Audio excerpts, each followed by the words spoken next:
Revolución de Octubre. Movimientos de militares y civiles que derrocó al presidente Gral. Isaías Medina Angarita, casi un año antes de terminar mandato. Líderes de la revolución. Se constituyó la Junta Patriótica Militar. Y estaba fidelizada por Rómulo Betancourt, líder de Acción Democrática, y a la cabeza del movimiento militar estaba Marcos Pérez Jiménez. Los insurgentes tomaron la Escuela Militas, Miraflores, y el Cuartel San Carlos. El 18 de octubre de 1945 se instaló una junta de gobierno, presidida por Rómulo Betancourt, integrada por Raúl Leoni, Gonzalo Barrios, Prieto Figueroa. Militares: Mario Vargas, Carlos Delgado Chalbaud. El trienio 1945-1948.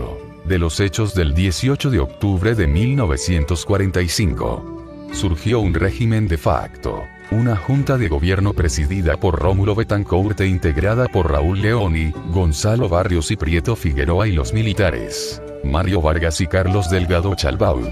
La Junta promulgó un estatuto electoral para elegir a los representantes a la Asamblea Nacional Constituyente.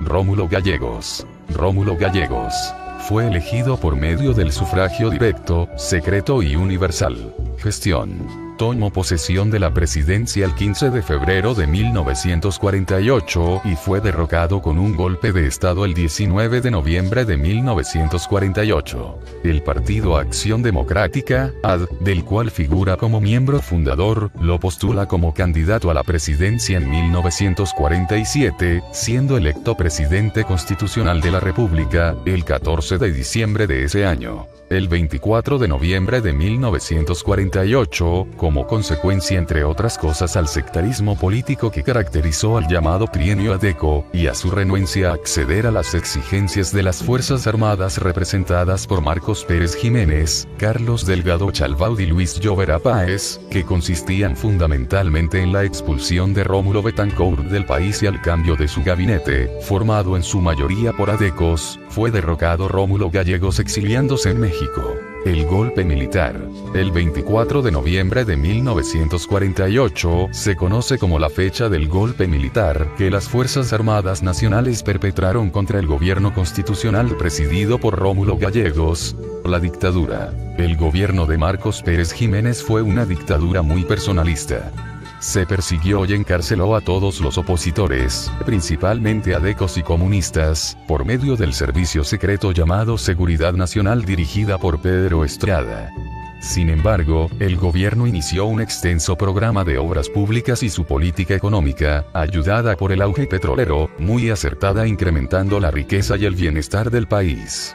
Es en esa época que se realizaron la autopista Caracas, La Guaira, la Ciudad Universitaria, las Torres del Silencio, el teleférico del Ávila, el teleférico de Mérida, la autopista Tejerías, Valencia y la urbanización 2 de diciembre, hoy en día 23 de enero. El desgaste del gobierno fue progresivo. A la oposición de los estudiantes, se unió la de los profesionales, grupos económicos y la misma iglesia, a través de una famosa pastora del arzobispo de Caracas, Monseñor Rafael Arias Blanco, quien criticó al gobierno por la mala situación que vivían los obreros y los campesinos, a pesar de la riqueza que estaba registrando Venezuela. En noviembre de 1957, Pérez Jiménez anunció que en vez de realizar elecciones libres, se convocaría un referéndum para decidir su reelección. La oposición pidió al pueblo que se abstuviera de participar en esa farsa electoral, que no era más que un fraude. Empezaron las huelgas generales, las manifestaciones y el descontento generalizado, causando la huida de Marcos Pérez Jiménez y la consecuente caída de su gobierno el 23 de enero de 1958. Terminaba así una nueva etapa de la historia de Venezuela, dando paso a la democracia. El 23 de enero de 1958, un movimiento cívico-militar derrocó al gobierno de Marcos Pérez Jiménez, quien abandonaría el país con rumbo a República Dominicana a bordo del avión presidencial. El antecedente más cercano de dicho acontecimiento se produjo el 1 de enero del mismo año, cuando aviones de guerra surcaron los cielos despertando a toda Caracas.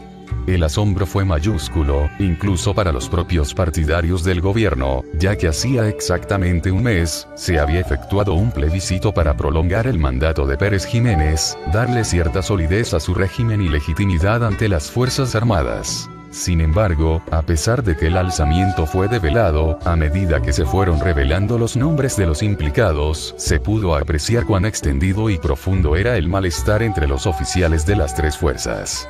Por tal motivo, aunque el golpe fracaso no fortaleció al gobierno, sino que aceleró el proceso de deterioro, que terminaría 23 días más tarde con su caída.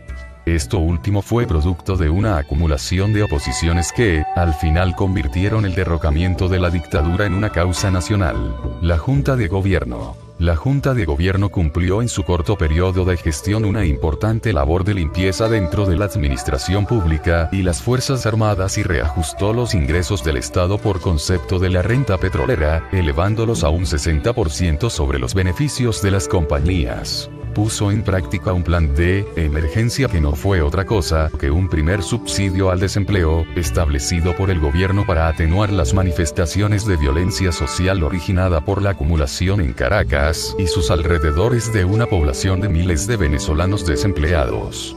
El desempleo se acentuó a partir de la caída de Pérez Jiménez, debido a la casi paralización que se produjo en la industria de la construcción. Y la falla del plan estuvo en no haber empleado a los trabajadores en obras de importancia, sino en tareas de reparación de calles y aceras, como forma de justificar el salario de los trabajadores adscritos al plan. En el orden político, la Junta de Gobierno legalizó los partidos disueltos por la dictadura y promovió el regreso de los exilados.